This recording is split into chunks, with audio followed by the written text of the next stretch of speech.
গত ক্লাসে আমরা অয়েলার্স ফাই ফাংশন সেটা যে মাল্টিপ্লিকেটিভ সেটা প্রমাণ করছিলাম। ওই প্রমাণটা মানে অসাধারণ একটা প্রমাণ ছিল। আশা করি তোমরা সবাই বুঝতে পারছো, যেহেতু কেউ কোনো কোশ্চেন করো নাই ওই ওই সংক্রান্ত। আচ্ছা, এখন আজকে আমরা যেটা করব যে অয়েলার্স ফাই ফাংশনের উপরে আরো কিছু প্রপার্টি সেটাও আমরা প্রমাণ করব।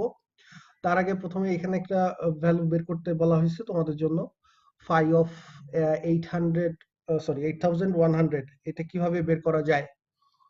তো আমরা একটু দেখি যে যদি মানে কেউ এটা করে থাকে তো ভালো, আর না করলে আমি দেখাই দিচ্ছি একটু আইডিয়া দেওয়ার জন্য যে ফাই এর যে প্রপার্টি গুলো আমরা অলরেডি জানি সেগুলো ইউজ করে আমরা এটা করতে পারি। আমাদের প্রথম কাজ হচ্ছে মানে 8100 যেটা, সেটাকে আমরা হচ্ছে প্রাইম ফ্যাক্টরাইজেশন করার ট্রাই করব, কারণ আমরা অলরেডি প্রমাণ করছি যে ফাই হচ্ছে মাল্টিপ্লিকেটিভ। আর phi of P to the power a, যেখানে পি একটা প্রাইম আর এ যে কোনো একটা পজিটিভ ইন্টিজার, এই ধরনের মানে ইন্টিজারের ক্ষেত্রে ফাই এর ভ্যালু বের করার ফর্মুলাও আমরা জানি যে এটার ফর্মুলা হচ্ছে P to the power A minus P to the power A minus one, P যদি একটা প্রাইম হয়। তো তাহলে 81,000 তো না, সরি 8100। তো এটাকে আমরা যদি চেষ্টা করি প্রাইম ফ্যাক্টরাইজ, প্রথমেই প্রাইম ফ্যাক্টরাইজেশন করতে হবে এরকম না, তুমি হচ্ছে নর্মালি ফ্যাক্টরাইজ দিয়ে শুরু করো, যে 81 × 100 লেখা যায়। দেন হচ্ছে এটাকে আমরা লিখতে পারি, 81 কে লিখতে পারি হচ্ছে কত, 3 টু দি পাওয়ার 4, ঠিক আছে। আর 100 যেটা, সেটাকে কত লেখা যাবে, সেটাকে লেখা যাবে 4 × 25, তাই না, 4 × 25, তার মানে হচ্ছে 2 স্কোয়ার, আর হচ্ছে 5 স্কোয়ার। 5 স্কোয়ার মানে 25, 2 স্কোয়ার মানে 4, এবং 4 × 25 মানে 100। তাহলে আমরা এই হচ্ছে তাহলে আমাদের এই যে যে নাম্বারটা ছিল সেটার প্রাইম ফ্যাক্টরাইজেশন। এখন আমরা যেহেতু আমরা জানি যে ফাই হচ্ছে মাল্টিপ্লিকেটিভ, আর আমরা জানি যে প্রাইম গুলো একে অপরের সাথে অলওয়েজ রিলেটিভলি প্রাইম, দুইটা প্রাইম, এবং বা তাদের পাওয়ারও সবসময় একজন আরেকজনের সাথে রিলেটিভলি প্রাইম হবে। সো এখান থেকে তাহলে আমরা লিখতে পারবো যে phi of 3 to the power 4 into phi of 2 square into phi of 5 square, ঠিক আছে। যেহেতু ফাই একটা মাল্টিপ্লিকেটিভ ফাংশন, এই কারণেই আমরা এটা লিখতে পারলাম। দেন এখন তুমি জাস্ট এই যে এই ফর্মুলা অ্যাপ্লাই করবা, যেহেতু 3 হচ্ছে একটা প্রাইম নাম্বার, 4 হচ্ছে যে কোনো একটা পজিটিভ ইন্টিজার, তার মানে হচ্ছে আমাদের এই phi of 3 to the power 4, এটার ভ্যালুটা হবে 3 to the power 4 minus 3 cube, মানে 4 মাইনাস 1, দ্যাট মিনস 3 কিউব। তারপরে একইভাবে এখানে 2 স্কোয়ার মাইনাস 2 টু দি পাওয়ার 1, আর এখানে হবে হচ্ছে 5 স্কোয়ার মাইনাস 5 টু দি পাওয়ার 1। এরপরে এটার ভ্যালু তো তোমরা নিজেরা ক্যালকুলেট করতেই পারবা। সো আমরা দেখলাম যে জাস্ট মানে প্রথম স্টেপটা ছিল যে ফাইটা আমরা ডিফাইন করছি, দেন হচ্ছে প্রাইম নাম্বারের জন্য ফাইয়ের ভ্যালু কত হবে, তারপরে প্রাইম নাম্বারের কোনো পাওয়ারের জন্য ফাইয়ের ভ্যালু কত হবে সেটা বের করছি, এবং এরপর ফাই যে একটা মাল্টিপ্লিকেটিভ ফাংশন সেটা প্রমাণ করছি। তো এই দুইটা প্রপার্টি কাজে লাগায় আমরা এখন যে কোনো নাম্বারের যদি আমরা প্রাইম ফ্যাক্টরাইজেশন করতে পারি, সেটা তো যত বড় নাম্বার হোক না কেন কোনো সমস্যা নাই, সেটা প্রাইম ফ্যাক্টরাইজেশন করতে পারলেই আমরা সেই ফাংশনটার ফাই এর ভ্যালুটা বের করতে পারবো, ঠিক আছে। তো আদারওয়াইজ আমরা যদি অ্যানালগ মানে যে ডেফিনেশন ফাই এর, সেটা দিয়ে যদি বের করতে যাইতাম, এইখানেই চিন্তা করো 8100। তো এই ফাই এর যে ডেফিনেশন সেটা দিয়ে বের করতে গেলে তো অনেক সময় লাগতো, একটা একটা করে নাম্বার নিতে হইতো, চেক করতে হইতো, ঠিক আছে। তো এই যে যে প্রবলেম মানে প্রসেসটা আমরা দেখলাম, তাহলে সেখানে আলটিমেটলি আসলে প্রবলেমটা মানে ফাই এর যে ডেফিনেশন সেখান থেকে চেঞ্জ হয়ে আলটিমেটলি প্রবলেমটা দাঁড়ালো যে তুমি যদি ইন্টিজারটাকে প্রাইম ফ্যাক্টরাইজেশন করতে পারো, তাহলেই আসলে তোমার সব ঝামেলা মিটে যাচ্ছে, তাই না। আমাদের ফাই এর বেসিক ডেফিনেশন হচ্ছে যে একটা একটা করে ইন্টিজার নিবা, এক থেকে ওই ইন্টিজার পর্যন্ত, দেন চেক করবা যে কোনটা কোনটা কোপ্রাইম হয়, সেই রকম যে কটা কোপ্রাইম হবে সেগুলো মানে সেগুলো যোগ করবা আর কি, সেই কয়টাই হবে আমার ফাই এর ভ্যালু। তো এই প্রবলেমটা যেহেতু অনেক টিডিয়াস বা অনেক সময় সাপেক্ষ, সেজন্য আমরা এটাকে চেঞ্জ করে আমরা এখন দেখলাম যে ওই ইন্টিজারটাকে যদি প্রাইম ফ্যাক্টরাইজেশন করতে পারি আমরা, তাহলেই ফাই এর ভ্যালু বের করা যাচ্ছে। কিন্তু সমস্যাটা হচ্ছে যে প্রাইম ফ্যাক্টরাইজেশন বের করা, এইটা already it's it's another difficult job. Difficult মানে কি, সেই লেভেলের ডিফিকাল্ট জব। এখন পর্যন্ত প্রাইম ফ্যাক্টরাইজেশন বের করার মানে ফাস্টার কোনো অ্যালগোরিদম বা পলিনোমিয়াল টাইম কোনো অ্যালগোরিদম নাই এখন পর্যন্ত, অ্যাজ অফ টুডে। তো এই কারণেই এই প্রাইম ফ্যাক্টরাইজেশন এর উপরে বেস করে অনেকগুলো অ্যালগোরিদম এখনো টিকে আছে, বিশেষ করে ক্রিপ্টোগ্রাফিক অ্যালগোরিদম। এই কথা তোমাদের আগেও বলছি। তো এইখানেও দেখতেছো যে আসলে প্রাইম ফ্যাক্টরাইজেশনটা খুবই গুরুত্বপূর্ণ ফাইয়ের ভ্যালু বের করতে গেলে, বা এরপরে আমরা যে সিগমা পড়বো, তারপরে টাও পড়বো, সবগুলোর ক্ষেত্রেই আসলে এই প্রাইম ফ্যাক্টরাইজেশনটা খুবই খুবই গুরুত্বপূর্ণ, ঘুরে ফিরে বারবার আসে। তো এই জন্য প্রাইম ফ্যাক্টরাইজেশন বের করা এবং প্রাইমের মানে প্রাইম কিভাবে ডিস্ট্রিবিউটেড অ্যামাং দ্য ইন্টিজার্স, যে কতক্ষণ পর গেলে তুমি আরেকটা প্রাইম পাবা, বা প্রাইম নাম্বারের কোনো ফর্মুলা আছে কিনা, এই জিনিসগুলো জানা খুবই খুবই গুরুত্বপূর্ণ ম্যাথমেটিশিয়ানদের জন্য। এই কারণেই এগুলো নিয়ে এখনো রিসার্চ চলতেছে, ঠিক আছে। আচ্ছা, তো এখন এখানে থিওরেম 40 যেটা, সেটা আসলে এই যে এইমাত্র আমরা যে কাজটা করলাম সেটারই একটা ফর্ম। যে তোমার যদি একটা n একটা পজিটিভ ইন্টিজার দেয়া থাকে এবং সেটার যদি প্রাইম পাওয়ার ফ্যাক্টরাইজেশন এই যে এটা দেয়া থাকে, তাহলে তোমাকে দেখাতে হবে ফাই অফ n এর ফর্মুলা হচ্ছে দিস। তুমি আমরা যেভাবে বের করছি সেভাবে বের করতে পারতা, যে ফাই অফ n সমান সমান লিখে দিতে পারতা phi of p1 to the power a1, তারপরে p2 to the power a2, then ps to the power s। তো 5 প্রত্যেকটার উপরে ভাগ করে দিয়ে দেন হচ্ছে শুধু p1 to the power a1 minus p1 to the power a1 minus 1। এটা হয়তো প্রথম ফ্যাক্টরটা। দ্বিতীয় ফ্যাক্টরটা হয়তো কি p2 to the power a2 minus p2 to the power a2 minus 1। তো এইভাবেও লেখা যায়। আর এটা হচ্ছে আর একটু রিঅ্যারেঞ্জ করে লেখা, এটা দেখতে মনে হচ্ছে আর একটু সিম্পলিফাইড, সেজন্য এইভাবে লেখা হয়েছে। তো এটা just normal rearrangement. p1 to the power a1 তুমি এখানে কমন নিলেই এখানে কি হয়ে যাবে বলো, 1 minus 1 by p1 to the power a1। কারণ এখানে আছে হচ্ছে p1 to the power a1 minus 1, পাওয়ার একটা কম। তো আমি যদি p1 to the power a1 যদি কমন নেই, তাহলে প্রথম ফ্যাক্টরে তো 1 থাকবে যেহেতু পুরোটাই কমন প্রথম টার্মে, আর মাইনাস এখানে যেহেতু পাওয়ার একটা কম আছে, তাহলে p1 to the power a1 common নিলে 1 by p1 to the power a1 থাকবে। তো একইভাবে যে দ্বিতীয় ফ্যাক্টর থেকে p2 to the power a2 common নিবা, এগুলো সব কমন নিলে দেন p1 to the power a1, তারপরে এখান থেকে আসবে p2 to the power a2 একটা আসবে। তার মানে আলটিমেটলি এই এই প্রোডাক্টটা আবার পাবা তুমি, সেখান থেকে এই যে এই এনটা চলে আসবে। আর ওই বাকি 1 minus 1 by p1, 1 minus 1 by p2 এগুলো থেকে যাবে। এটা ওজনে করা আছে, তারপর আমি একটু ব্যাখ্যা করে দিলাম। এরপর যেটা আসতেছে, কারো কোনো কোশ্চেন থাকলে অবশ্যই হ্যান্ড রেজ করো, আমি ফ্লোর দিব। তো let n be an integer greater than 2, then phi of n is even। আমরা জানি phi of 1 যেটা, সেটার ভ্যালু হচ্ছে 1। আর phi of 1 ছাড়া, মানে 1 এর চেয়ে বড় যে কোনো পজিটিভ ইন্টিজারের জন্য, বা যে কোনো ইন্টিজারের 1 এর চেয়ে বড় ইন্টিজার বললেই হচ্ছে, পজিটিভটা বলতে হচ্ছে না, যে কোনো ইন্টিজারের জন্য phi of n এর ভ্যালু হচ্ছে ইভেন। এটাও খুব ইজি, এটা রোজনের বই থেকে দেখে নিও। দেন 42, n যদি একটা পজিটিভ ইন্টিজার হয়, তাহলে তোমাকে দেখাতে হবে যে এই কথাটা সত্য। এখানে আসলে কি বুঝাইছে এটা দিয়ে, এখানে যে জিনিসটা লেখা হয়েছে সেটা আগে একটু ব্যাখ্যা করি। যে summation D divides N phi of d, এটা বলতে আমরা আসলে কি বুঝি। ওকে, সো এটা বলতে যেটা বুঝায় সেটা হচ্ছে যে তোমার ধরো একটা পজিটিভ ইন্টিজার এন দেয়া আছে। এখন তোমাকে যেটা করতে হবে যে ওই এন এর যে ডিভিজর গুলো আছে, পজিটিভ ডিভিজর, ডিভিজর বলতে এখানে আমরা পজিটিভ ডিভিজর বুঝাচ্ছি। তো পজিটিভ যে ডিভিজর গুলো আছে সেই ডিভিজর গুলোর প্রত্যেকের উপরে তুমি ফাই অ্যাপ্লাই করবা আলাদা আলাদা ভাবে, এবং অ্যাপ্লাই করে দেন পুরো জিনিসটাকে যোগ করবা, সামেশন। ফর এক্সাম্পল আমি যদি লিখি, এদিকে দেখাই, ধরো তোমার এন এন এর ভ্যালুটা হচ্ছে 18, সাপোজ 18, ঠিক আছে। তো 18, এখন আমাদের তাহলে ওই এক্সপ্রেশনটা আসতেছে কি, d divides 18 phi of d, তাই না? তো এই কথার মানে হচ্ছে যে ডি হচ্ছে এমন একটা পজিটিভ ইন্টিজার যেটা 18কে ডিভাইড যদি করে, তাহলে তুমি সেটার উপরে ফাই অফ ডি অ্যাপ্লাই করবা, দেন হচ্ছে সেটা যোগ করবা। তার মানে তাহলে চিন্তা করো যে এটাকে আমরা যদি এক্সপান্ড করি, তাহলে কিভাবে লেখা যাবে, যে প্রথমে 18, সেটার ফার্স্ট ডিভিজর আছে কত, প্রথমে কত দিয়ে ভাগ করা যায় 18 কে, অবশ্যই অবভিয়াসলি 1 দিয়ে ভাগ করা যায়।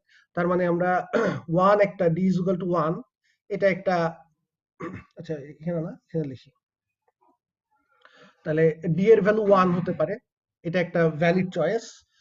তাহলে ডি এর ভ্যালু 1 নিলে তাহলে সেক্ষেত্রে আমরা পাবো ফাই অফ 1, তাই তো? আচ্ছা, তারপর এরপরে ডিভিজর কত আছে বলো? 2 18, হ্যাঁ 2। তাহলে 2 ও একটা ভ্যালিড ক্যান্ডিডেট, কারণ 2 দিয়েও 18 কে ভাগ করা যায়, 2 is a positive divisor of 18। দেন হচ্ছে তাহলে ফাই অফ 2। তারপর 3 3 আছে, হ্যাঁ, তাহলে 6 5 of 3, 3 এর পরে 4 যেটা, 4 দিয়ে কিন্তু আর ডিভিজিবল না, তাহলে 4 আমার আসবে না। তারপরে আছে 6, তাহলে 6 আসবে, 5 of 6, এরপর তাহলে 6 একটা ডিভিজর, তারপর আর কত আছে ডিভিজর 18 এর? 9 9 আছে, ওকে, তাহলে 9 আসবে, 5 of 9, এরপর 18 হ্যাঁ, এরপর আছে 18 প্লাস 5 of 18। এই যে এইগুলো হচ্ছে 18 এর ডিভিজর, তাহলে সেই সবগুলো ডিভিজরের উপরে আলাদা আলাদা ভাবে ফাই অ্যাপ্লাই করে প্রত্যেকের উপরে সেগুলোর সাম করলেই এটাই হচ্ছে আমার এই এক্সপ্রেশনটা। তো এখন এই আমাদের যে থিওরেম, সেই থিওরেম বলতেছে যে তুমি এই এক্সপ্রেশনটার ভ্যালু সমান সমান এন আসবে, এন, এন মিনস আমার অরিজিনাল যে নাম্বারটা, ঠিক আছে?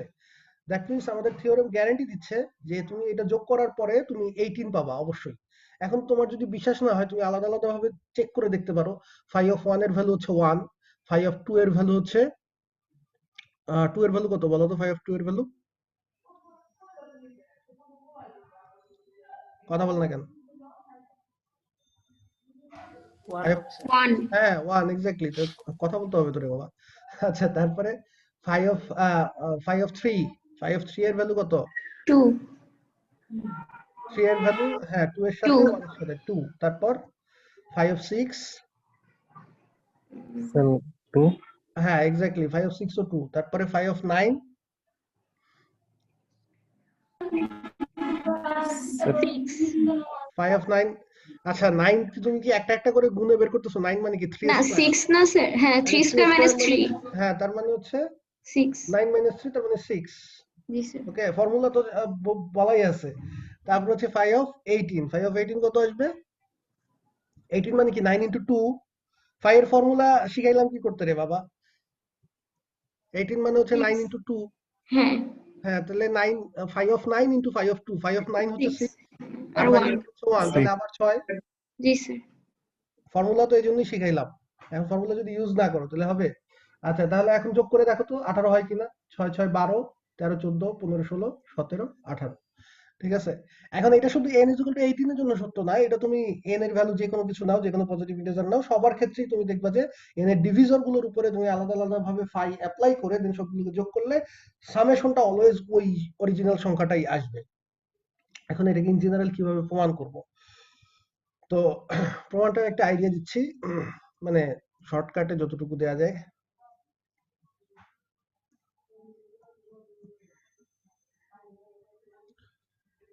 আচ্ছা, উপরের অংশটা থাকুক।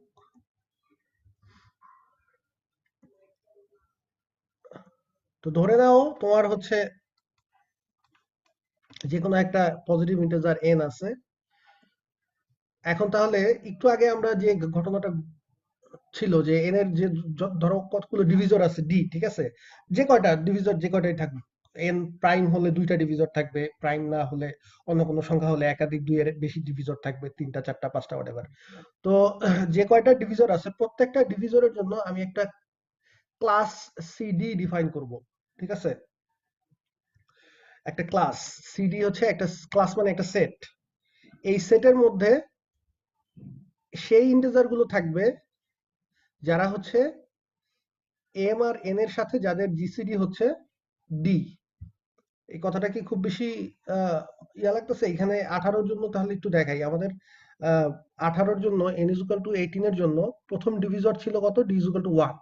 তাহলে আমরা বলতেছি C1 আমরা সেই সেট ডিফাইন করতেছি যেই সেটের মধ্যে সেই ইন্টিজার গুলো থাকবে যারা হচ্ছে যাদের সাথে, মানে এখানে একটা রেঞ্জও হবে, সরি, যে 1 less or equals to m less or equals to 18, অর্থাৎ 1 থেকে 18 মধ্যে সেই ইন্টিজার গুলো আমরা রাখবো যারা হচ্ছে 18 আর m এর যাদের জিসিডি হচ্ছে 1, এই যে C1, ঠিক আছে, 1 এর সমান। তাহলে তুমি চিন্তা করো যে এই সেটের মধ্যে তাহলে কারা কারা থাকবে, যে কোন কোন ইন্টিজারের 18 সাথে জিসিডি হচ্ছে 1। প্রথমে হচ্ছে 1 থাকবে অবভিয়াসলি, কারণ 1 আর 18 জিসিডি হচ্ছে 1। তারপর কত থাকবে বলো? স্যার 5 হ্যাঁ 5 থাকবে, তারপর 7 থাকবে, তারপর 11 থাকবে, 13 থাকবে, 17 থাকবে। এই এই কয়েকটা ইন্টিজার যা আছে যাদের সাথে 18 জিসিডি হচ্ছে 1।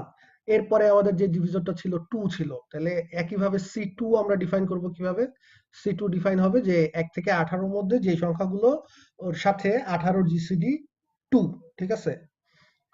এই যে এখানে তখন m, 18 এখানে 1 এর বদলে আমরা 2 কনসিডার করবো আর কি, যে জিসিডি যেন 2 হয়। তাহলে 2 হয় এরকম সংখ্যা কারা কারা আছে? জিসিডি 2 হয়, 2 আছে, 2 এর সাথে 18 জিসিডি হচ্ছে 2, তারপরে 4 আছে, 8 আছে, 10 আছে, 14 আছে, 16 আছে, ঠিক আছে? তাহলে এরা হচ্ছে C2 তে থাকবে। একইভাবে C3, যেহেতু আমার 3 ও একটা ডিভিজর ছিল, C3 ও তুমি ডিফাইন করতে পারবা। C4 বলতে কিছু থাকবে না, কারণ 4 দিয়ে তো ডিভিজিবল না, 4 তো ডিভিজর না, ঠিক আছে? তাহলে এরপরে আমাদের ডিভিজর কোনটা আছে? 3 এর পরে ডিভিজর আছে 6, তাই না? তাহলে C6 ডিফাইন করতে হবে। C6 এর মধ্যে কারা কারা থাকবে? যে যাদের সাথে 18, জিসিডি হচ্ছে 6, তার মানে থাকবে 6 আর 12। এই দুইটা ছাড়া কিন্তু 18 সাথে আর কারোর জিসিডি 6 নাই। তো এইভাবে লাস্ট যেটা C9 আরেকটা হবে, আর হচ্ছে C18 আরেকটা হবে। এখন একটু চিন্তা করে দেখো যে আহ, আমরা 1 থেকে 18 পর্যন্ত আমাদের যে ইন্টিজার গুলো ছিল, সেই ইন্টিজার গুলোকেই এই যে ডিভিজর অনুযায়ী, যেহেতু ডিভিজর গুলো আলাদা আলাদা, ঠিক আছে? আমাদের প্রত্যেকটা ডিভিজর তো আলাদা আলাদা, 1 2 3 6 9, আমরা তো আর এখানে কোনো মানে রিপিটেড ডিভিজর বলতে কিছু নাই। তো প্রত্যেকটা ক্লাস তাহলে আলাদা আলাদা ভাবে ডিস্টিংক্ট হবে, কারণ আমি প্রত্যেকটা ক্লাসে এমন সংখ্যা চিন্তা করতেছি যে সংখ্যার সাথে ওই ওই 18 এর জিসিডি হচ্ছে ওই যে ওই ক্লাসের যেই ডিভিজরটা আর কি, ঠিক আছে? C1 এর জন্য জিসিডি হচ্ছে 1 1 হইতে হবে, C2 এর জন্য জিসিডি 2 হইতে হবে। তো আহ, তো সেই সেই হিসাবে তাহলে যদি তুমি চিন্তা করে দেখো যে তাহলে আমার 1 থেকে 18 পর্যন্ত যে সংখ্যাগুলো, এই সংখ্যাগুলো আসলে কোন সংখ্যাই একই সাথে দুই দুই ইয়াতে পড়বে না, দুই ক্লাসে পড়বে না। একটা সংখ্যা শুধুমাত্র একটা ক্লাসেই যাবে। কারণ কি? কারণ জিসিডি তো ইউনিক, তাই না? আমি যে কোনো একটা সংখ্যা যদি এম নেই 1 থেকে 18 এর মধ্যে, সেটার সাথে 18 জিসিডি যদি বের করি, সেটা যাই হোক না কেন, যতই হোক না কেন, ডি যেটা হবে সেটা একটা ইউনিক সংখ্যা হবে। একই সাথে সেটা 1ও হবে আবার 2ও হবে, এরকম তো সম্ভব না। জিসিডি ইজ ইউনিক নাম্বার, এটা আমরা প্রমাণ করে আসছি। সুতরাং তোমার 1 থেকে 18 পর্যন্ত যে সংখ্যাগুলো আছে, সেই সংখ্যাগুলো অবশ্যই এই যে ক্লাস, যে কয়টা ক্লাস আমরা ডিফাইন করলাম, সেই যে কোনো একটা ক্লাসে যাবে, একাধিক ক্লাসে যাবে না। আর আরেকটা ব্যাপার হচ্ছে, যেহেতু আমরা 1 থেকে 18 পর্যন্ত যতগুলো ডিভিজর আছে, সবগুলো ডিভিজরের জন্যই একটা করে ক্লাস ডিফাইন করছি। এর বাইরে আর কোনো ডিভিজর নাই 18।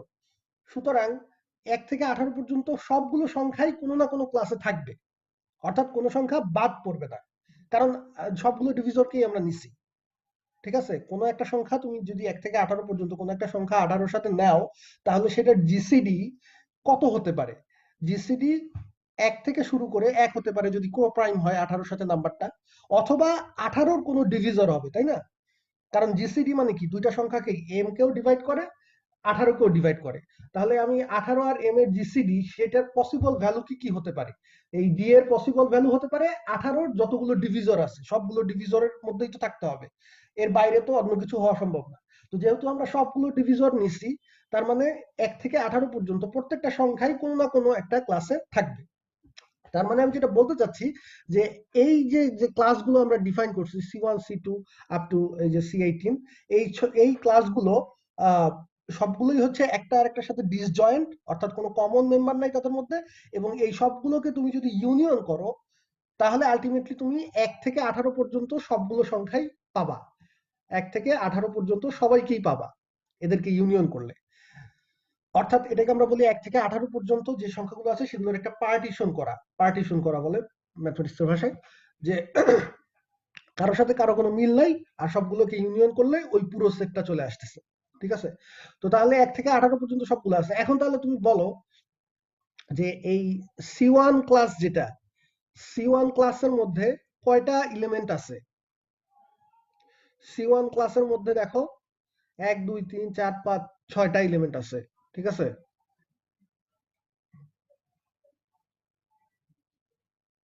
কই গেল?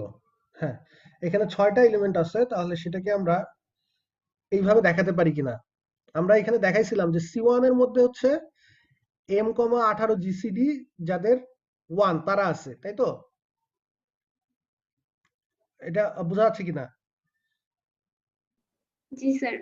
C1 এর মধ্যে আমরা সেই ইন্টিজার গুলো রাখছি যাদের সাথে 18 এর জিসিডি হচ্ছে 1, তার মানে কি যারা হচ্ছে 18 এর সাথে কোপ্রাইম, তাই না? একই তো কথা। 18 এর সাথে যেসব ইন্টিজার গুলো কোপ্রাইম হওয়ার শর্তই হচ্ছে জিসিডি 1 হওয়া। তো 18 এর সাথে 1 থেকে 18 পর্যন্ত 18 এর সাথে কোপ্রাইম সংখ্যা কয়টা আছে? 1 থেকে 18 পর্যন্ত 18 এর সাথে কোপ্রাইম হয় এরকম সংখ্যা কয়টা আছে? 5 of 18 বাই ডেফিনেশন 5 of 18 হচ্ছে সেই সংখ্যা যে 1 থেকে 18 পর্যন্ত সংখ্যাগুলোর মধ্যে যে কয়টা সংখ্যা আছে যারা 18 এর সাথে কোপ্রাইম। তার মানে দেখো এই C1 যে ক্লাসটা সেটাতে 5 of 18 সংখ্যক তোমার এলিমেন্ট আছে, ঠিক আছে? আসলেই কিন্তু তাই, 5 of 18 এর ভ্যালু কত ছিল? 6। আর এখানেও কিন্তু আমরা 6টাই পাইছি, 1 2 3 4 5 6, ঠিক আছে? এখন তাহলে C2 যে সেটটা আছে সেটার মধ্যে কয়টা এলিমেন্ট আছে চিন্তা করি একটু। C2 এর মধ্যে আমরা রাখছি হচ্ছে m,18 সমান সমান 2 হবে এইরকম m গুলোকে রাখছি, যে যেসব ইন্টিজারের সাথে 18 এর জিসিডি হচ্ছে 2। তো এই জিনিসটাকে আমি কি একটু ঘুরে এভাবে লিখতে পারি যে m,18 m আর 18 এর জিসিডি 2 হওয়ার মানে হচ্ছে m/2 আর 18/2 সেটার জিসিডি কত হওয়া বলো? 1 1 হওয়া, এক্স্যাক্টলি। তাহলে তার মানে হচ্ছে m/2 আর 9 এর জিসিডি 1 হওয়া, একই কথা। তাহলে তুমি চিন্তা করে দেখো, তুমি যেই এম গুলোর জন্য m আর 18 এর জিসিডি 2 পাবা, ঠিক সিমিলার সেম ওই এক্সাক্ট সেম এম গুলোর জন্যই m/2 আর 9 এর জিসিডি 1 পাবা। তাহলে আমি কথাটাকে যদি একটু ঘুরায় বলি যে C2 এর মধ্যে সেই সব ইন্টিজার আছে, প্রথমে বলছি এইভাবে যে C2 এর মধ্যে সেই সব ইন্টিজার গুলোকে আমরা রাখতেছি যাদের সাথে 18 এর জিসিডি হচ্ছে 2, ঠিক আছে? এখন আমি কথাটাকে যদি একটু ঘুরায় বলি যে C2 এর মধ্যে সেই সব ইন্টিজার আছে যারা হচ্ছে যাদের সাথে যারা 9 এর সাথে কোপ্রাইম, ঠিক আছে? একই কথা না? জি স্যার m/2 সেই সব m/2 আছে, m গুলো তো সেমই থাকবে, আমার এখানে m/2 হচ্ছে তাতে সমস্যা নাই, বাট m এর ভ্যালু তো আনচেঞ্জড। তাহলে আমি এই নাম্বার অফ ইন্টিজার কয়টা হবে C2 এর মধ্যে? তাহলে কি আমি বলতে পারি না যে 5 of 9, অর্থাৎ আরো মানে এক্সপ্লিসিটলি বললে 5 of 18/2 2 সংখ্যক। C2 এর মধ্যে 5 of 18 যেহেতু ওই সংখ্যাগুলোর ডিভাইডেড বাই 2 এবং কমা 9 এইটার জিসিডি 1 হওয়া আর ওই সংখ্যাগুলোর সাথে 18 এর জিসিডি 2 হওয়া, দুটো ইকুইভ্যালেন্ট কথা। তো তাহলে তো আমার ইন্টিজারের সংখ্যা তো আর চেঞ্জ হবে না, তাই না? ইন্টিজারের সংখ্যা তোমার যে কয়টা সংখ্যা তুমি পাবা যা 18 এর সাথে জিসিডি 2 ওয়ালা, তো সেই কটা সংখ্যাই পাবা 9 এর সাথে জিসিডি 1 ওয়ালা, ঠিক আছে? এবং m এর রেঞ্জ যেহেতু 18 পর্যন্ত, তাহলে m/2 এর রেঞ্জ সেটা 9 পর্যন্ত। তাহলে আমাদের ডেফিনেশন মিলে কিনা যে 1 থেকে 9 পর্যন্ত যেসব সংখ্যা আছে যারা 9 এর সাথে কোপ্রাইম সেটা কিন্তু আমরা 5 of 9 বলি। তার মানে C2 যেই সেটটা সেটাতে আমাদের 5 of 9 সংখ্যক এলিমেন্ট আছে। ক্লিয়ার সবাই? জি স্যার আচ্ছা, তো সিমিলার ওয়েতে C3 যেটা সেটা তো বুঝতেই পারতেছো, C3 তে তাহলে 5 of 18/3 সংখ্যক এলিমেন্ট থাকবে, তার মানে 5 of 6 সংখ্যক এলিমেন্ট থাকবে। তো তারপরে C6 যেটা আছে সেটাতে থাকবে 5 of 3 সংখ্যক, আর C9 যেটা আছে সেটাতে থাকবে 5 of 2 সংখ্যক, আর C18 যেটা সেটাতে থাকবে 5 of 1 সংখ্যক এলিমেন্ট। তো তাহলেই তুমি এখন দেখো এগুলো আসলে কি চলে আসতেছে। আমরা বলছিলাম যে এই যে কয়টা ক্লাস আছে সবগুলো ক্লাসে টোটাল ইউনিয়ন নিলে 1 থেকে 18 পর্যন্ত সবগুলো সংখ্যা পাওয়া যাবে, তার মানে 18টা সংখ্যা পাওয়া যাবে। C1 C2 up to C18 এই সব কটা ক্লাসে 6টা ক্লাসে টোটাল সংখ্যা আছে আমার 18টা। তো এখন আমি আবার দেখতেছি যে প্রত্যেকটা ক্লাস আসলে এই যে 5 অফ এর সাথে জড়িত, ঠিক আছে? তো তাহলে আলটিমেটলি কি দাঁড়ালো? আমরা যেটা আগে বলছি যে cardinality of C1 plus cardinality of C2 plus cardinality of C3 plus cardinality of C6 plus cardinality of C9 plus cardinality of C18, এটা সমান সমান 18। এটা তো আমরা ক্লিয়ারলি বুঝতে পারছি আগে যে C1 সবগুলো C1 C2 সেটগুলোর সব এলিমেন্ট সংখ্যা যোগ করলে 18 হবে মাস্ট। এখন তাহলে এই কার্ডিনালিটি অফ C1 একটু আগে আমরা প্রমাণ করলাম যে এটা হচ্ছে আসলে phi of 18। তারপরে কার্ডিনালিটি অফ C2 এটা হচ্ছে আসলে phi of 9। তারপরে কার্ডিনালিটি অফ C3 এটা হচ্ছে phi of 6। তারপর এটা হচ্ছে phi of 3। তারপর এটা হচ্ছে phi of 2। তারপর এটা হচ্ছে phi of 1 সমান 18। তাহলে তুমি এই কথাটাকে একবারে কি আমরা এইভাবে লিখে দিতে পারি যে সামেশন, এই যে এখানে দেখো সবগুলো ডিভিজর, যে কয়টা ডিভিজর ছিল সেই কয়টা ক্লাস আছে এবং phi of সেই কটাই আসছে। তাহলে 1 এর জন্য আসছে আসলে 18/1, 2 এর জন্য আসছে আসলে 18/2। তাহলে আসলে জিনিসটাকে আমাদের লেখা উচিত এভাবে, d divides n phi of n/d। দেখো তো মিলে কিনা কথাটা। এই যে C1 এর জন্য আমাদের হচ্ছে phi of 18 কে আমরা বলতে পারি 18/1। তারপরে C2 এর জন্য phi of 9, phi of 9 টাকে তো আমরা এইভাবে লিখতে পারি যে 9 মানে হচ্ছে আসলে 18/2, 18/2। এই যে C2 এরটা এই যে 18/2, C2 টা হচ্ছে D আর 18 হচ্ছে N। তাহলে একইভাবে এখানে হচ্ছে 18/3 লেখা যাবে, এই যে 3টা এখানে, তার মানে এটা হচ্ছে phi of 18/n/d। এই কারণে আমরা এইভাবে লিখলাম যে summation d divides n phi of n/d সমান এখানে 18 মানে হচ্ছে আমাদের অরিজিনাল n। তো আমাদের তো প্রমাণ করতে হবে আসলে phi of d, এখানে আমরা লিখছি phi of n/d। এখন তাহলে বলো দেখি যে এটাকে কিভাবে n/d টারে কিভাবে d বানান যায়। অর্থাৎ আমাদের টার্গেট হচ্ছে এইটা প্রমাণ করা, phi of summation d divides n phi of d সমান n প্রমাণ করতে হবে। কিন্তু আমরা প্রমাণ করছি এইটা n/d সমান n। তাহলে এইখান থেকে এইখানে কিভাবে আসা যায় বলো, এনিওয়ান? খুবই ইজি।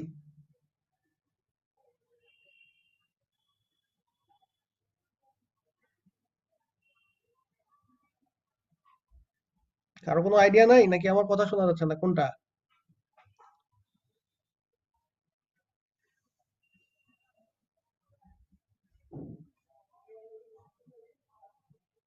আরে বাবা, না পারলে তো বলবা স্যার বুঝতেছি না, সেটাও কিছু একটা বলো। বুঝতেছি না স্যার। হ্যালো? স্যার বুঝতেছি না কিভাবে আসা যাবে। আচ্ছা আচ্ছা, ঠিক আছে। তাহলে আমাদের 18 যে সংখ্যাটা সেটার জন্য n is equal to 18 এর জন্য d সমান আমরা কি কি লিখছিলাম, আবার লিখি 1 2 3 6 9 18। এখন n/d ক্যালকুলেট করো প্রত্যেকটা d এর জন্য।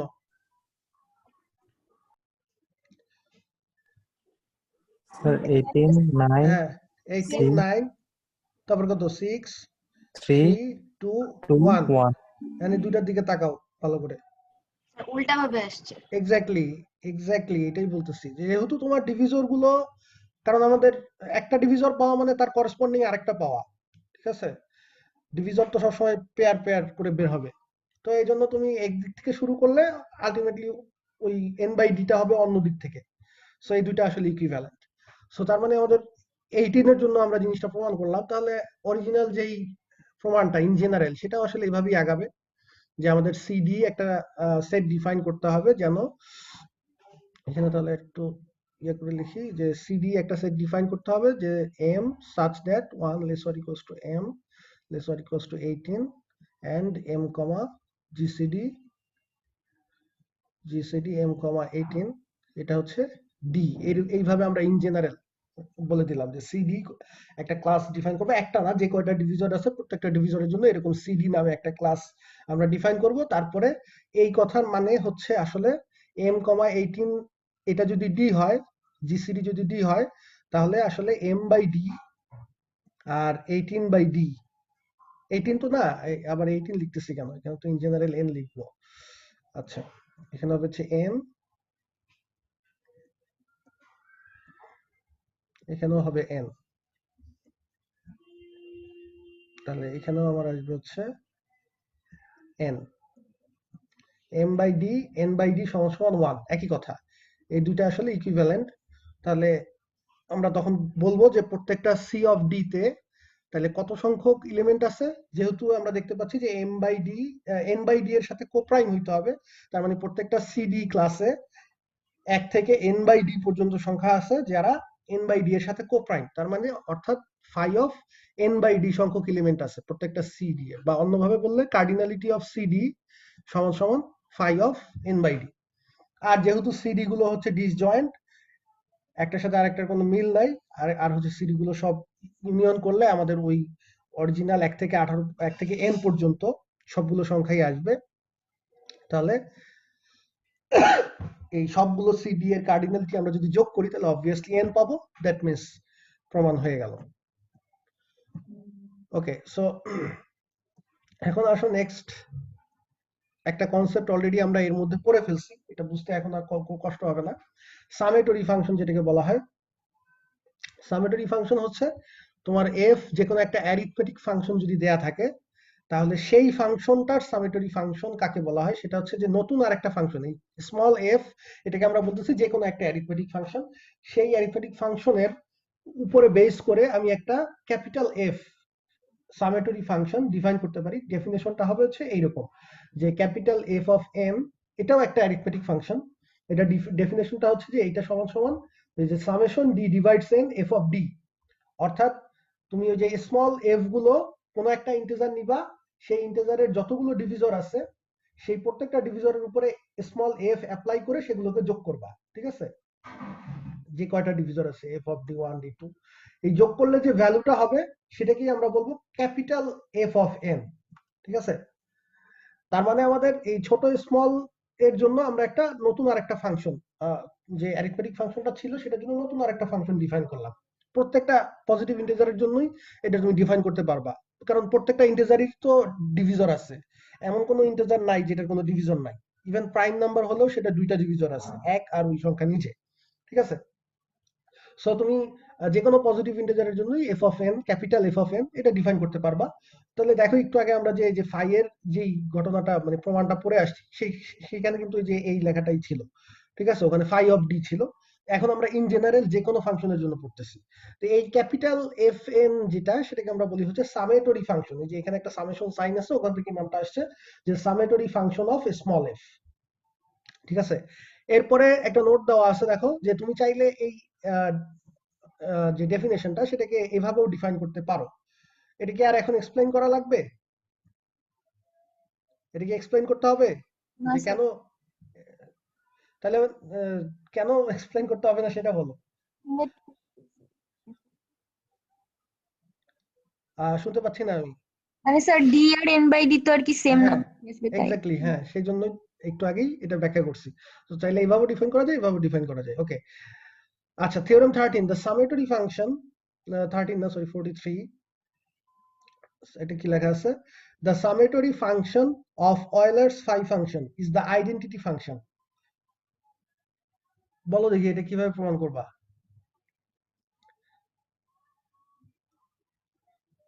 সামেটরি ফাংশন, ভালো করে স্টেটমেন্টটা পড়ো, summatory function of Euler's phi function is the identity function, তার মানে আসলে কি প্রমাণ করতে হবে ম্যাথমেটিক্যালি,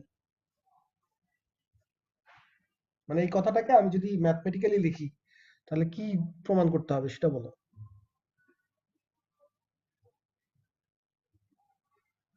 কেউ কোনো কথা বলে না, কি ব্যাপার? প্রথম কথা হচ্ছে অয়েলার্স ফাই ফাংশন কোনটা, ফাই যেটা আছে সেটাকে আমরা অয়েলার্স ফাই ফাংশন, এইটার বলছে যে the summatory function of Euler's phi function, তাহলে সামেটরি ফাংশন ধরো সেটা ক্যাপিটাল এফই বললাম, capital F of N of Euler's phi function, তাহলে ডেফিনেশনটা কি হবে, ক্যাপিটাল এফ অফ এন সমান সমান summation D divides N phi of D, নাকি ফাই অফ ডি অথবা এন বাই ডি একই কথা, এটাই তো by definition summatory function of Euler's phi function, নাকি? এই ব্যাপারে সবাই একমত কিনা? জি sir. Okay, so Euler's phi ফাংশনের সামেটরি ফাংশন হলো এইটা, দেখাতে হবে এইটা হচ্ছে আসলে identity function, the summatory function of Euler's phi function is the identity function. Identity ফাংশনের ফর্মুলা কি? F of X is equal to কত হলে আমরা বলি সেটা আইডেন্টিটি ফাংশন? আইডেন্টিটি ফাংশন ভুলে গেছো নাকি স্যার কি এফ অফ ব্যাপার? X equal x. হ্যাঁ, f of x equal to x হলে সেটাকে আমরা বলি আইডেন্টিটি ফাংশন। তার মানে f of n এটা সমান সমান কত হইতে হবে? n n। তার মানে এই যে একটু আগে যে প্রমাণটা করছি ওইটাই, চেহারা চেঞ্জ করে ফেলছে, মানে অন্যভাবে স্টেটমেন্টটা দেয়া হয়েছে, বাট আগে যে একটু আগে যে প্রমাণটা করে আসলাম ওইটাই প্রমাণ করতে বলছে। এই জন্য বলি যে স্টেটমেন্ট ভালো করে পড়বা, বোঝার চেষ্টা করবা। পরীক্ষায় এরকম অনেক অনেক হবে, অনেক থিওরেমের বেলায় দেখবা যে যেটা পড়ে আসছো হুবহু ওইভাবে না বলে একটু ঘুরায় বলা হয়েছে, বাট ওটা আসলে পড়া। ওকে, এখন নতুন আরেকটা প্রমাণ যে যদি আমাদের এই স্মল এফ টা মাল্টিপ্লিকেটিভ ফাংশন হয়, আমরা সামেটরি ফাংশন ডিফাইন করতে পারি যে কোনো অ্যারিথমেটিক ফাংশনের জন্য। আমাদের যে কোনো একটা অ্যারিথমেটিক ফাংশন ছোট হাতের এফ দেয়া থাকলেই সেটার জন্য আমরা একটা ক্যাপিটাল এফ ডিফাইন করতে পারি, সামেটরি ফাংশন অফ স্মল এফ। এখন বলছে যদি এই স্মল এফ টা সেটা অ্যারিথমেটিক ফাংশন হওয়ার সাথে সাথে মাল্টিপ্লিকেটিভ ফাংশনও হয়। সব অ্যারিথমেটিক ফাংশন তো মাল্টিপ্লিকেটিভ না, এটা তোমাদের আগেই ব্যাখ্যা করছি। সো যদি এটা মাল্টিপ্লিকেটিভ ফাংশন হয় তাহলে আমাদের এই যে সামেটরি ফাংশন যেটা আছে সেটাও অটোমেটিক্যালি মাল্টিপ্লিকেটিভ হয়ে যাবে। মানে তুমি যে সামেটরি ফাংশন তো ডিফাইন করবো আগের মতোই, যে summation D divides N F of D. তো এই ডেফিনেশন এইভাবে ডিফাইন করার পরেই সেটা দেখা যাবে যে ওটা মাল্টিপ্লিকেটিভ হয়ে যাচ্ছে যদি এফটা মাল্টিপ্লিকেটিভ হয়। তো এটা প্রমাণটা খুবই ইজি। তার মানে আমাদেরকে এখানে যেটা করতে হবে যে দুইটা এম আর এন দুইটা সংখ্যা নিতে হবে যাদের জিসিডি হচ্ছে 1, যে কোনো দুইটা পজিটিভ ইন্টিজার নিতে হবে, জিসিডি 1, তার মানে তারা রিলেটিভলি প্রাইম সংখ্যা। এরপরে দেখাতে হবে কি যে capital F of m n সমান সমান ক্যাপিটাল এফ অফ এম আর ক্যাপিটাল এফ অফ এন, নাকি? এটাই তো মাল্টিপ্লিকেটিভ ফাংশন হওয়ার শর্ত, যে দুইটা স্যার কোপ্রাইম কেন নিচ্ছি? এই বাবা, মাল্টিপ্লিকেটিভ ফাংশন হওয়ার শর্ত কি ছিল?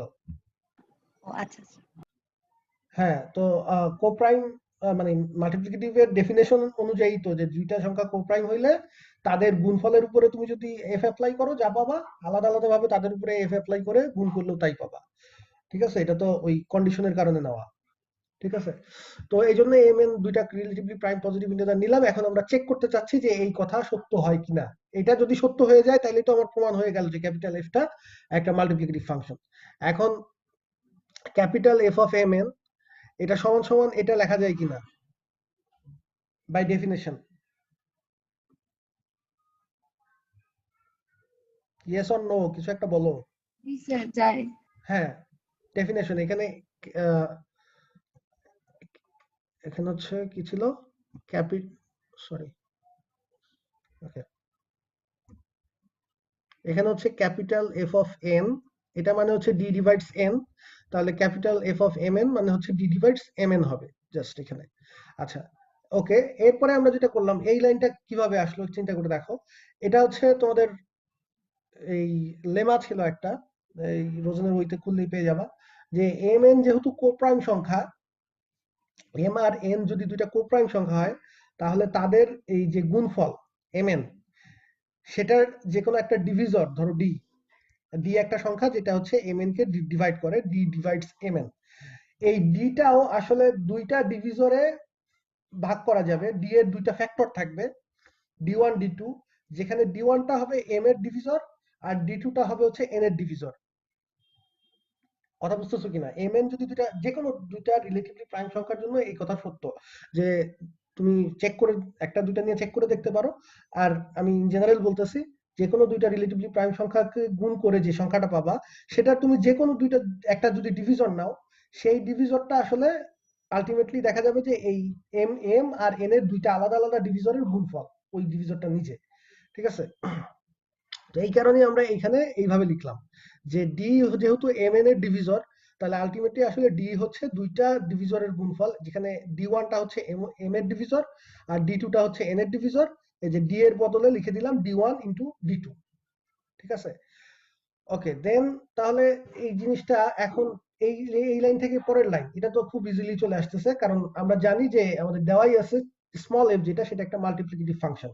তাহলে স্মল এফ যেহেতু মাল্টিপ্লিকেটিভ, তাহলে এই যে এখানে ডি ওয়ান আর ডি টু, ও এখানে আরো কন্ডিশন আছে যে, এবং এই ডি ওয়ান আর ডি টু এরা নিজেরাও কোপ্রাইম হবে। এম এন যেমন কোপ্রাইম, এই ডি ওয়ান আর ডি টু তারাও আসলে কোপ্রাইমই হবে। এই ওই লেমা দিয়ে, এক লেমা দিয়ে এখানে আমাদের কাজ অনেক ইজি হয়ে গেছে।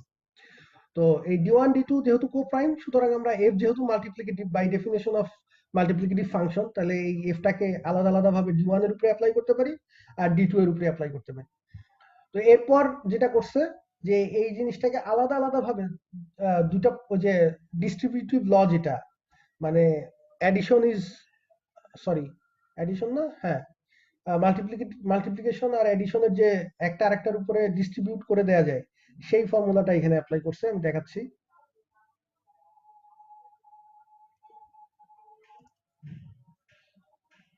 কি ব্যাপার, এক সেকেন্ড।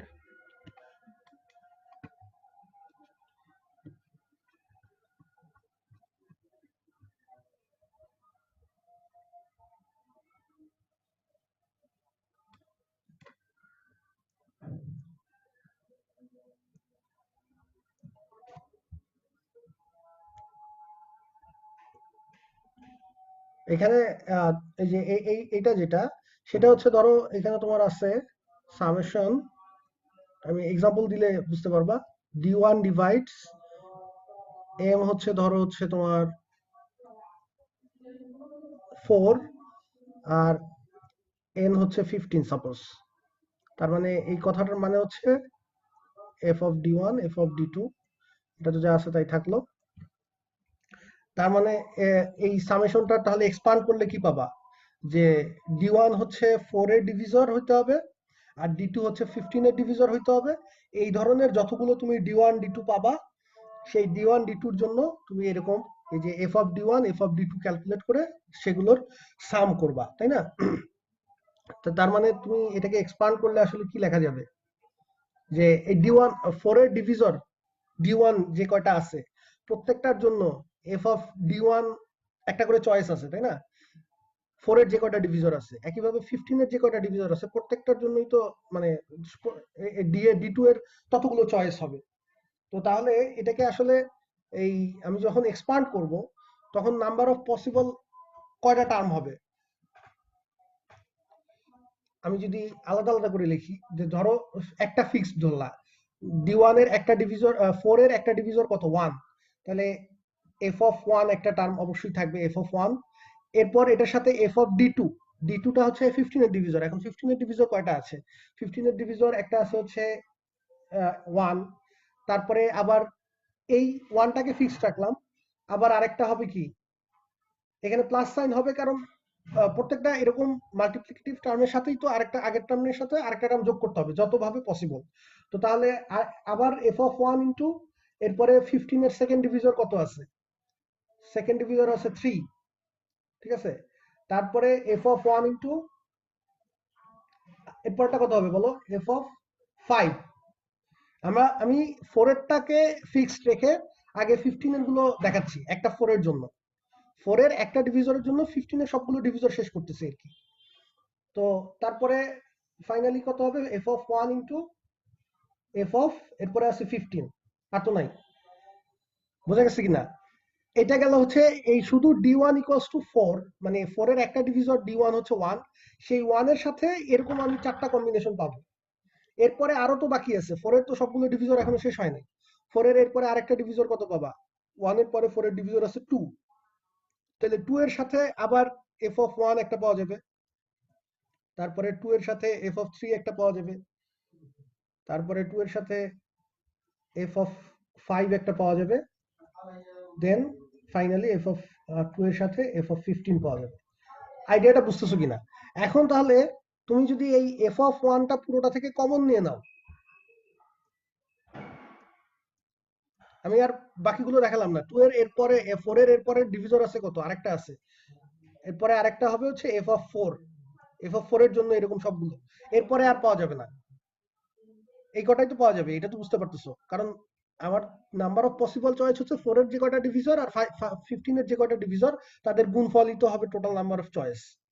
তো 15 এর ডিভিজর আছে 4টা, 4 এর ডিভিজর আছে 1 2 4 3টা, তার মানে টোটাল আমার 12টা পসিবল টার্মই তো হবে। তো এখানে তো 12টাই আসতেছে টার্ম। আচ্ছা, তো এখন এই প্রত্যেক লাইন থেকে আমি যদি কমন নিয়ে নেই, প্রথম লাইন থেকে যদি f of 1 কমন নেই তাহলে কি দাঁড়াবে, প্রথম লাইন থেকে f of 1টা কমন নিলে তুমি লিখতে পারবা যে আর বাকি যেগুলো থাকবে সেগুলো সবগুলো হচ্ছে কি এফ অফ মানে 15 এর ডিভিজর যেগুলো F of 1 F of 3 F of 5 আর হচ্ছে এফ অফ 15। একইভাবে দ্বিতীয় লাইন থেকে এফ অফ 2 কমন নেওয়া যাবে। এফ অফ 2 কমন নিলে আবার এই সেম জিনিসটাই আসবে, F of 1 plus F of 3 plus F of 5 plus F of 15। তৃতীয় লাইন থেকে এফ অফ 4 কমন নেওয়া যাবে। এফ অফ 4 কমন নিলে এই সেম জিনিসটাই আসবে, F of 1 plus F of 3 plus F of 5 plus F of 15। এই পর্যন্ত কি সবাই ক্লিয়ার কিনা? সবাই অ্যাটলিস্ট একজন ক্লিয়ার হইলেও আমি অ্যাপ্রোচ করব। স্যার বুঝা গেছে? Sir clear. আচ্ছা ঠিক আছে। তো এরপর তাহলে আমরা এখন এই যেহেতু আবার এই জিনিসটাও কমন সব জায়গায়, তাহলে আবার কমন নিতে পারি। এই পুরোটা কমন নিয়ে নিলে আসলে আলটিমেটলি কি দাঁড়াবে যে আচ্ছা অন্য কালিতে লিখি। একটা আসবে হচ্ছে কি ব্যাপার, হ্যাঁ একটা আসবে হচ্ছে এফ অফ 1 প্লাস মানে 4 এর ডিভিজর গুলো আসবে F of 2 plus F of 4। এই টার্মগুলো কমন যাবে মানে থেকে যাবে, আর এটা তো কমন, তার মানে হচ্ছে F of 1 plus F of 3 plus F of 5 plus F of 15। তাহলে এই জিনিসটাকে দেখো এভাবে লিখতে পারি কিনা আমরা, যে তাহলে এইটা মানেই তো হচ্ছে আসলে সামেশন ডি ডিভাইডস 4 d1 লিখি, d1 divides 4 F of d1। d1 এর যে ডিভিজর গুলো আছে শুধু তাদের উপরে স্মল এফ অ্যাপ্লাই করে তাদের যোগফল, এই যে ফার্স্ট সেকেন্ড যে ব্র্যাকেটটা আছে সেটার মধ্যে এই তিনটা টার্ম তাহলে এই কথাটা দিয়ে জেনারেট হচ্ছে। একইভাবে এখানে হচ্ছে গুণ চিহ্ন, তাহলে এখানে গুণ চিহ্ন বা দিলেও হলো না দিলেও গুণ চিহ্ন বোঝায়, না দিলেও সমস্যা নাই। এরপরের যে ইয়াটা আছে সেটাকে আমরা লিখতে পারি d2 divides 15 F of d2। এই চারটা টার্ম তাহলে এইটা দিয়ে জেনারেট হবে। তার মানে আমাদের অরিজিনাল যেটা দিকে আমরা শুরু করছিলাম সেটা ছিল d1 divides 4 d2 divides 15 F of d1 into F of d2, এটা দিয়ে আমরা শুরু করছিলাম ক্যালকুলেশন। এবং এটাকে এক্সপান্ড করে তাহলে আসলে দেখা যাচ্ছে তুমি আলাদা আলাদা ভাবে দুইটা সামকে গুণ করলেও তাই হবে। তুমি প্রত্যেকটা এরকম প্রোডাক্টের সাম নিলে যা হবে, তুমি আলাদা আলাদা করে দুইটা সাম আগে করে দেন হচ্ছে প্রোডাক্ট করলে একই ঘটনা ঘটবে। এই জন্য আমি বলছি যে গুণের যে ডিস্ট্রিবিউটিভ প্রপার্টি, যে যোগের উপরে গুণকে ভাগ করে দেয়া যায়, সেখান থেকে আসলে জিনিসটা আসছে। তাহলে আমাদের ওইখানে যাই, কোথায় গেলাম প্রমাণের মধ্যে, ওকে।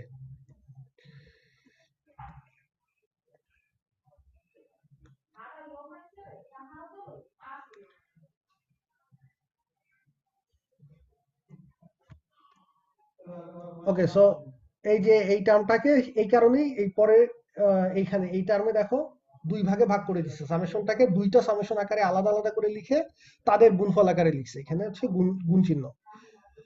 আশা করি এটা এখন ক্লিয়ার। তো এরপর এই পার্ট যেটা আছে এইটুকুকে আমি ক্যাপিটাল এফ অফ এম বলতে পারি কিনা?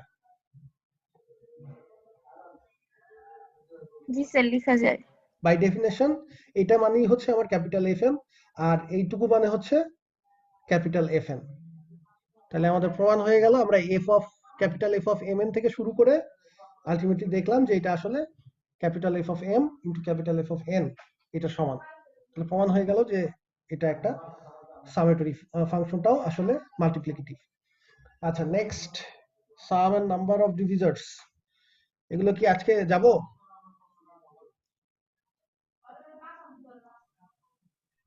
তিনটা স্লাইড আছে, আজকে যাব নাকি নেক্সট দিন, তোমাদের ইচ্ছা বলো। দিন যান স্যার। নেক্সট দিন যাবো, আচ্ছা ঠিক আছে। তাহলে তিনটা স্লাইড তোমরা একটু দেখো, আর হচ্ছে তোমরা ওই যে কি বলে এর উপরে যদি কোনো কোশ্চেন থাকে এটা আগে শেষ করে দিই। আজকে যা পড়াইছি তার উপরে কোনো কোশ্চেন থাকলে করতে পারো, নাহলে আজকে এই পর্যন্তই। কারো কোনো কোশ্চেন নাই? আমি তো ভাবছিলাম অ্যাটলিস্ট ওই যে অয়লারের যে অয়লার্স ফাই ফাংশন যে মাল্টিপ্লিকেটিভ ওইটার উপরে কারো কোনো কোশ্চেন থাকবে। স্যার ওই প্রুফটা যদি আমরা রোজেনের বই থেকে দেখি, রোজেনের বইটা স্যার আপনি যেভাবে করেছিলেন তার থেকে মনে হয় একটু আলাদা করে করছে। হ্যাঁ আমি ওই তো এটা বলছি যে রোজনের বইতে হচ্ছে ওই যে ওরকম সম্ভবত ক্লাস মানে রিঅ্যারেঞ্জমেন্ট করে করছে, এক থেকে এন হ্যাঁ হ্যাঁ পর্যন্ত সংখ্যাগুলোকে রো কলাম অনুযায়ী সাজে তারপরে করছে। তুমি ওভাবে করলেও কোনো সমস্যা নেই, ওটাও সুন্দর, বাট আমার কাছে ওটার চেয়ে এটা বেশি সুন্দর মনে হয়েছে। আচ্ছা স্যার। এটা কোনো সমস্যা নাই। তুমি গুগল ঘাটলে হয়তো এর চেয়েও সুন্দর প্রমাণ পাইতে পারো। তো যদি সেটা লজিক্যালি ঠিক থাকে, সবকিছু লজিক্যালি ওকে হয়, তাহলে কোনো সমস্যা নাই। আচ্ছা স্যার। আচ্ছা ওকে, তাহলে আর কারো কোনো কোশ্চেন না থাকলে আজকে এই পর্যন্তই। নেক্সট দিন আমরা হচ্ছে সাম নাম্বার অফ ডিভিজনস এগুলো একটু শুরু করবো, এগুলো তোমরা একটু দেখো, তাহলে বুঝতে সুবিধা হবে। আজকে তাহলে এই পর্যন্তই, নেক্সট ক্লাসে আবার দেখা হবে।